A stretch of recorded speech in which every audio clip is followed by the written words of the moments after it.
Hello hi नमस्ते everyone, this is Apoorva Naik. Welcome back to my YouTube channel आसान है with Apoorva Naik. आज के इस वीडियो में हम बात करने वाले हैं स्टीरॉल्स इन प्लाज्मा मेम्ब्रेन। हमने ऑलरेडी डिस्कस कर दिया है that is lipids in plasma membrane, जिसके फॉस्फोलिपिड्स एंड स्पिंगोलिपिड्स हमने ऑलरेडी डिस्कस कर लिए हैं। अलॉन्ग विद दैट हमने प्लाज्मा मेम्ब्रेन की एसिमेट्री भी डिस्कस कर दी है। इस वीडियो में हम स्टीरॉल्स के बारे में, that is third type of lipid के बारे में डिस्कस करेंगे। अलॉन्ग विद दैट स्टेरॉल्स जो प्लांट में होते हैं, जो एनिमल्स में होते हैं, जो बैक्टीरियाज में होते हैं, जो फंगाई में होते हैं, ये सारे टॉपिक को आज हम डिस्कस करेंगे। अलॉन्ग विद दैट मेम्ब्रेन की अडेप्टेशन कैसी होगी अगर वो कोल्ड में है तो, या फिर हाई टेम्परेचर में है तो मेम्ब्रेन की फॉस्फोलिपिड्स में, या फिर मेम्ब्रेन की फॉस्फोलिपिड के different structures like saturated and unsaturated forms में कौन सा फॉर्म ज़्यादा प्रेजेंट होगा अगर हम उसे कोल्ड में रखेंगे तो, या फिर हीट में रखेंगे तो। ये सारे टॉपिक आज हम कंप्लीट करेंगे। ये पार्ट 2 है। पार्ट 1 ऑलरेडी मैंने अपलोड कर दिया है, अगर आपने वो नहीं देखा है तो आप वो देख सकते हैं। उसकी लिंक मैं डिस्क्रिप्शन बॉक्स में प्रोवाइड कर दूँगी। तो चलिए शुरू करते हैं आज का ये लेक्चर। अगर हम देखें तो cholesterol, because of the rigid ring structure, cholesterol play a distinct role in membrane structure. Cholesterol will not forming a membrane by itself but insert into the bilayer of phospholipid with its polar hydroxyl group closest to the phospholipid head group. Cholesterol का जो structure है अगर आप देखेंगे तो cholesterol एक ring like structure होता है और इसीलिए उसका जो मेम्ब्रेन में एक डिस्टिंक्ट रोल वो प्रोवाइड करता है। कोलेस्ट्रॉल मेम्ब्रेन के बाइलेयर फॉर्म करने में कोई रोल नहीं प्ले करता, लेकिन उसका एक अलग रोल है, अलग डिस्टिंक्ट रोल है। वो क्या रोल है अब हम देखेंगे, लेकिन फॉस्फोलिपिड मेम्ब्रेन बनाने में कोई रोल प्ले नहीं करता। अलॉन्ग विद दैट वो phospholipid with its polar hydroxyl group के साथ प्रेजेंट होता है, that is phospholipid head group के साथ कोलेस्ट्रॉल प्रेजेंट होता है। अगर हम फिगर में देखना चाहें, so here is a cholesterol. अगर ग्रीन कलर का हम देखें तो ये कोलेस्ट्रॉल है जो कि फॉस्फोलिपिड के हाइड्रोक्साइल ग्रुप के पास, दैट इज़ हेड के पास कोलेस्ट्रॉल प्रेजेंट होता है। और अगर हम देखें तो इसका कोई रोल नहीं है मेम्ब्रेन को फॉर्म करने में। मेम्ब्रेन फॉर्म करने में हमें पता है कि lipids and proteins important role play करते हैं, लेकिन कोलेस्ट्रॉल कोई रोल प्ले नहीं करता। ठीक है। Depending on the temperature, cholesterol has a distinct effect on membrane fluidity. अगर हम देखें तो जो मेम्ब्रेन है, अगर हम ज़्यादा टेम्परेचर में अगर रह रहे हैं या फिर कम टेम्परेचर में रह रहे हैं, या फिर डिफरेंट एनिमल्स जो हायर टेम्परेचर में रहते हैं, लोअर टेम्परेचर में रहते हैं, बैक्टीरियाज भी जो हायर टेम्परेचर में होते हैं, लोअर टेम्परेचर में होते हैं, उसके मेम्ब्रेन में बहुत सारे चेंजेस होते रहते हैं। तो उस समय कोलेस्ट्रॉल का जो है वो इम्पोर्टेंट रोल आ जाता है। At a higher temperature, cholesterol interfere with the movement of the phospholipid fatty acid chain, making the outer part of membrane less fluid and reducing its permeability to smaller molecule. अगर हम higher temperature के बारे में देखें, जैसे कि हम अगर किसी आइस को ले रहे हैं तो आइस हायर टेम्परेचर में क्या होगा, उसका वाटर हो जाएगा, राइट, वो फ्लूइड हो जाएगा। The same way like that अगर किसी भी हायर टेम्परेचर में अगर हम मेम्ब्रेन को हो तो मेम्ब्रेन क्या हो जाए, ज़्यादा फ्लूइड हो जाएगा, राइट, वो ज़्यादा उसकी इंटीग्रिटी मेंटेन नहीं कर पाएगा। तो उस समय उस मेम्ब्रेन की फ्लूइडिटी मेंटेन करने का काम कौन करता है, तो कोलेस्ट्रॉल करता है। अगर हम लोअर टेम्परेचर में रखें, however cholesterol has opposite effect by interfering with the interaction between the fatty acid chain. Cholesterol prevent the membrane from freezing and maintain the membrane fluidity. अगर हम हायर टेम्परेचर के बारे में कहें तो हायर टेम्परेचर में मेम्ब्रेन ज़्यादा fluid हो जाएगा, तो उसकी फ्लूइडिटी कम करने का काम कोलेस्ट्रॉल करेगा। उससे ही अपोजिट अगर हम कहें तो लोअर टेम्परेचर में मेम्ब्रेन क्या हो जाएगा, एक दूसरे के साथ चिपक जाएगा, उसकी रिजिडिटी बढ़ जाएगी या फिर वो फ्रीज़ हो जाएगा। तो उसकी फ्रीजीनेस कम करने के लिए कोलेस्ट्रॉल रोल प्ले करता है। इस तरह से कोलेस्ट्रॉल का रोल है मेम्ब्रेन की फ्लूइडिटी मेंटेन करने में। आई होप आपको ये समझ में आया होगा। इस स्लाइड को मैं सम अप कर देती हूँ कि कोलेस्ट्रॉल का जो स्ट्रक्चर है वो रिंग लाइक स्ट्रक्चर होता है, इसीलिए कोलेस्ट्रॉल का एक अलग रोल है मेम्ब्रेन की फ्लूइडिटी मेंटेन करने का। कोलेस्ट्रॉल मेम्ब्रेन की फॉर्म करने में कोई इंपॉर्टेंट रोल प्ले नहीं करता, वो फॉस्फोलिपिड के हेड ग्रुप के पास, that is polar hydroxyl group के पास प्रेजेंट होता है। हायर टेम्परेचर में वो मेम्ब्रेन की फ्लूइडिटी कम करने के लिए मदद करेगा और लोअर टेम्परेचर में मेम्ब्रेन की फ्लूइडिटी बढ़ाने के लिए, क्योंकि मेम्ब्रेन फ्रीज हो जाता है, उसकी फ्लूइडिटी बढ़ाने के लिए वो क्या करेगा, रोल प्ले करेगा. So this is all about the cholesterol. Cholesterol is not only present in bacteria. So cholesterol जो है बैक्टीरियाज में प्रेजेंट नहीं होते. It is a essential component of animal cell membrane. So animal के plasma membrane में most commonly cholesterol present होते हैं, वो बैक्टीरियाज में प्रेजेंट नहीं होते. The plant cell also lack cholesterol. Plant में भी कोलेस्ट्रॉल प्रेजेंट नहीं होता, but they contain related component like sterols that fulfil the similar function.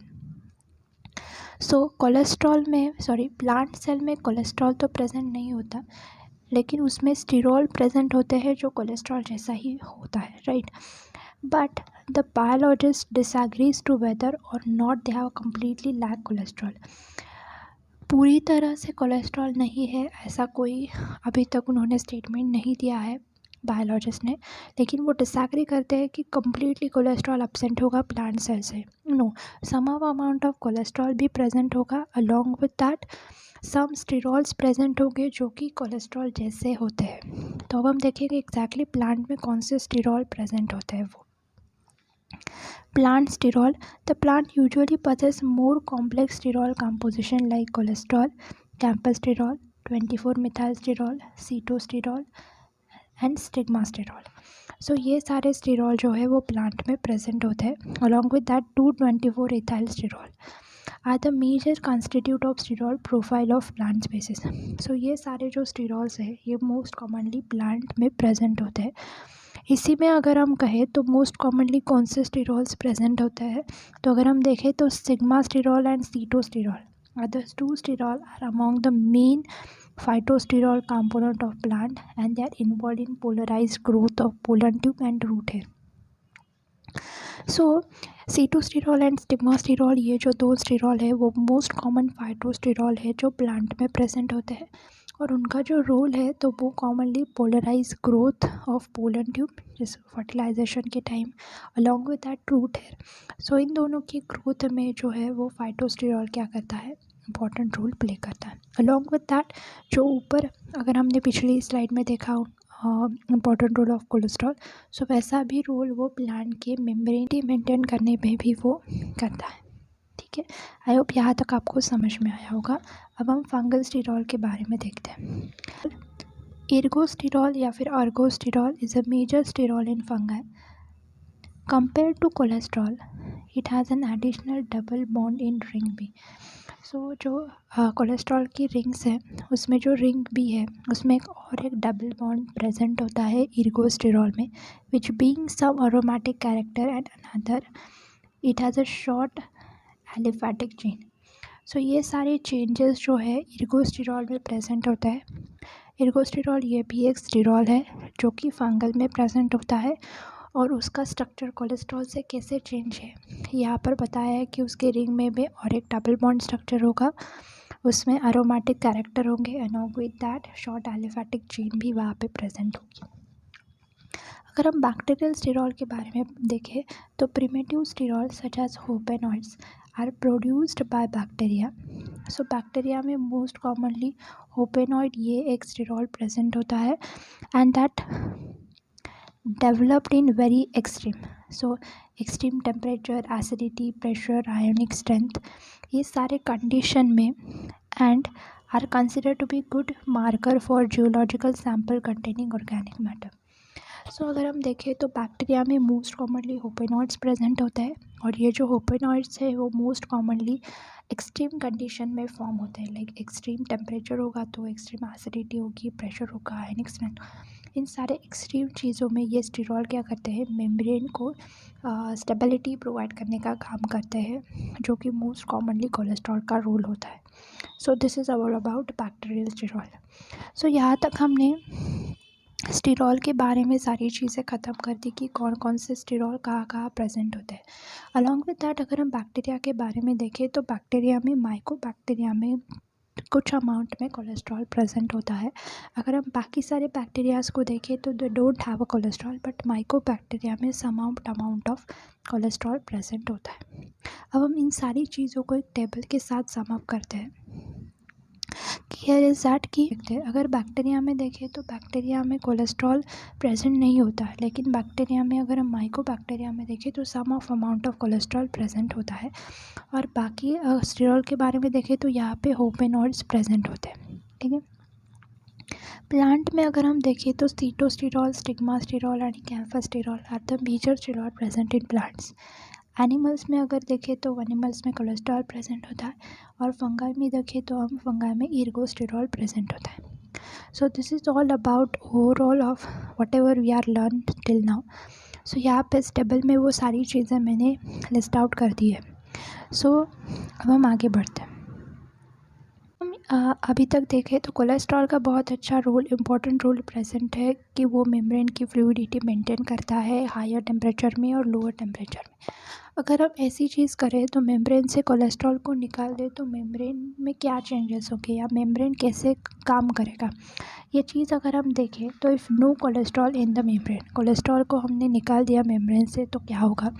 पहली चीज़ तो अगर हम देखें तो हॉट टेम्परेचर में जो है मेम्ब्रेन बहुत ज़्यादा फ्लेक्सिबल होगी और उसकी कोई शेप ही नहीं रहेगी, क्योंकि कोलेस्ट्रॉल वो मेम्ब्रेन की शेप भी मेंटेन करता है। अगर हायर टेम्परेचर होगा तो मेम्ब्रेन बहुत ज़्यादा फ्लूइड हो जाएगी, बहुत ज़्यादा फ्लेक्सिबल हो जाएगी और उसकी कोई शेप ही नहीं रहेगी।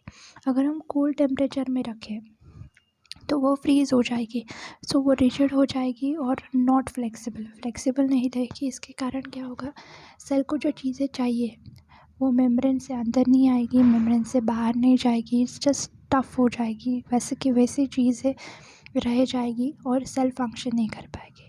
सो this is all about how much important role of cholesterol to maintain the structure of that particular plasma membrane. I hope इस चीज़ से आपको समझ में आया होगा। अगर हम किसी चीज़ को उस जगह से निकाल दें तो उसका रोल हमें बहुत ज़्यादा अच्छे से समझ में आता है। तो यही ये चीज़ बता रही है कि अगर हम कोलेस्ट्रॉल को उस चीज़ से निकाल दें या प्लाज्मा मेम्ब्रेन से निकाल दें तो कोलेस्ट्रॉल का रोल हमें अच्छी तरह से समझ में आया होगा। सो आई होप यहाँ तक आपको समझ में आया है। अब हम आगे बढ़ते हैं।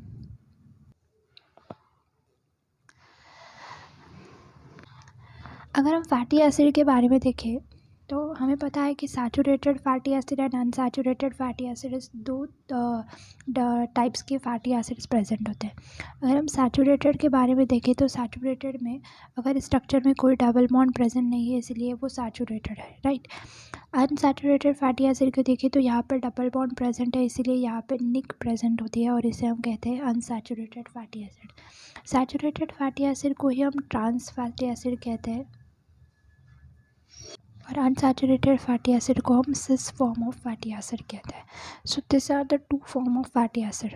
ठीक है, ये चीज़ मैंने आपको पहले बता दी है कि सैचुरेटेड फॉर्म मतलब कोई भी निक नहीं और अनसैचुरेटेड फैटी एसिड मतलब निक प्रेजेंट होती है। सैचुरेटेड को ही हम ट्रांस फैटी एसिड कहते हैं और अनसैचुरेटेड को हम सिस फैटी एसिड कहते हैं। So this is the concept. So यहाँ पे अगर हम देखें तो ऑप्टिमल टेम्परेचर में ये नॉर्मल प्लाज्मा मेम्ब्रेन प्रेजेंट है। अगर लोअर टेम्परेचर में देखें तो लोअर टेम्परेचर में मेम्ब्रेन बहुत ज़्यादा रिजिडिफाइड हो जाता है और मेम्ब्रेन फ्लूइडाइज हो जाता है अगर वो हायर टेम्परेचर में है तो बैक्टीरिया किस तरह से एडाप्टेशन करेगा अगर उसको लोअर टेम्परेचर पे भी नॉर्मल रहना है तो। अगर हम देखें तो अनसैचुरेटेड फैटी एसिड जो होती है उसमें निक होती है। अगर निक वाले that is unsaturated fatty acid का अमाउंट हमने लोअर टेम्परेचर में बढ़ा दिया तो वो बहुत ज़्यादा रिजिड नहीं हो पाएगा।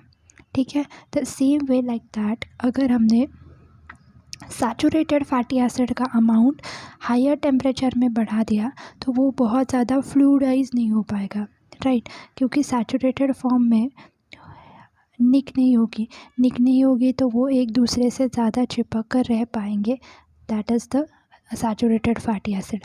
अगर यहाँ पे हम अनसैचुरेटेड फैटी एसिड और ज़्यादा रखेंगे तो वो और ज़्यादा फ्लूइड हो जाएगा।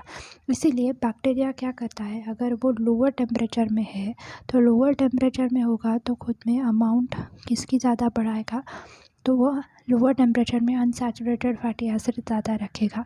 अगर वो हायर टेम्परेचर में है तो वो बहुत ज़्यादा अमाउंट सैचुरेटेड की रखेगा, सो वो अपनी फ्लूइडिटी मेंटेन कर पाएगा। आई होप आपको ये जो डिफरेंस है दोनों का वो समझ में आया होगा।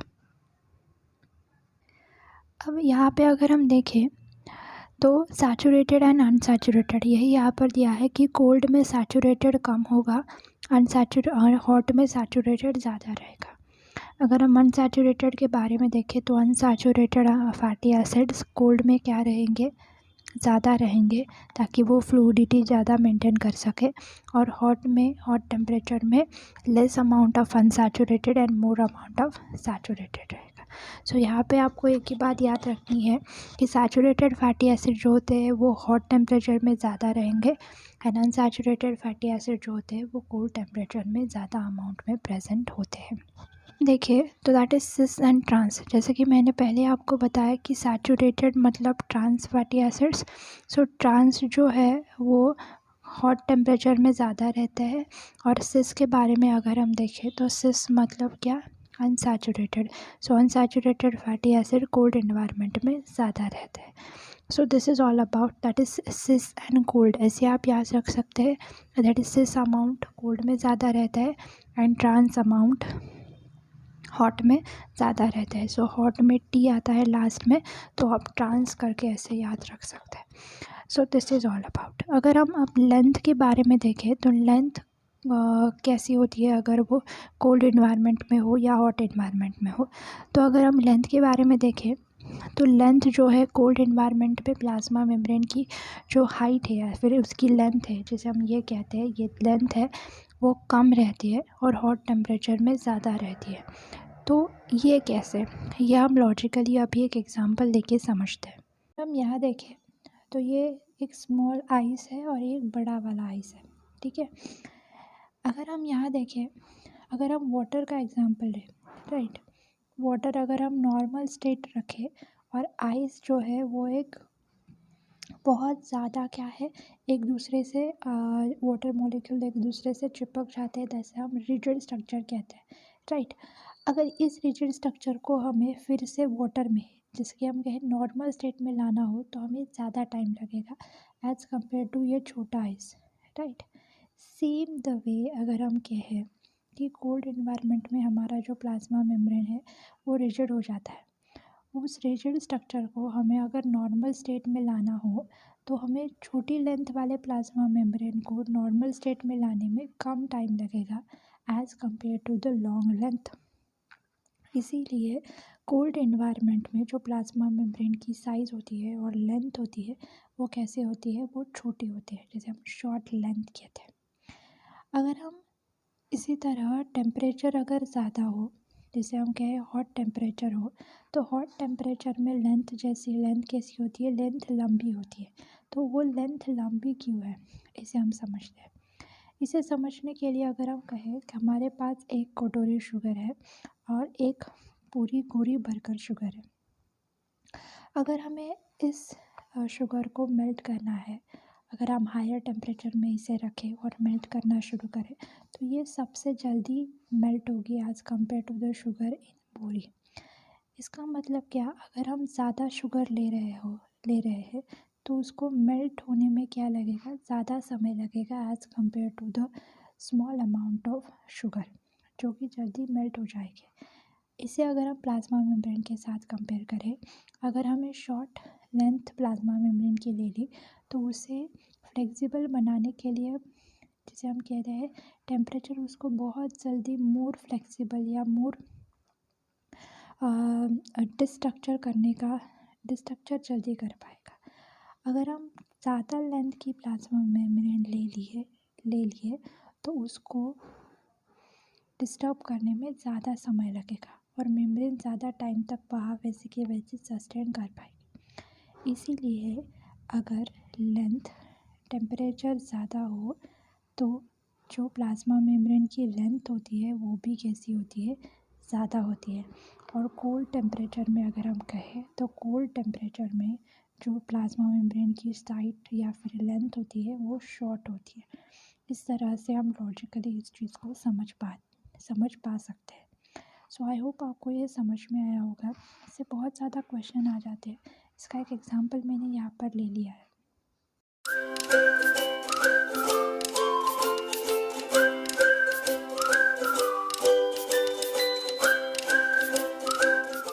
So ये एक एग्जांपल है, when bacteria grow at 20 degree Celsius and transport to the 40 degree Celsius, then most likely to synthesize membrane of lipid with more. अगर मेम्ब्रेन 20 डिग्री सेल्सियस में पहले थी और उसके बाद बैक्टीरिया 40 डिग्री सेल्सियस में ग्रो करा है, मतलब क्या टेम्परेचर बढ़ रहा है। टेम्परेचर अगर बढ़ रहा है तो हमें ये पता है टेम्परेचर ज़्यादा है, इसीलिए लेंथ भी कैसी होगी, लॉन्ग होगी। तो यहाँ पे और यहाँ पे ही लॉन्ग लेंथ है, सी और डी, तो सी और ए तो नहीं होगा। अब सैचुरेटेड और अनसैचुरेटेड है, जैसे कि मैंने बताया टेम्परेचर अगर ज़्यादा है तो फ्लेक्सिबिलिटी ज़्यादा होगी।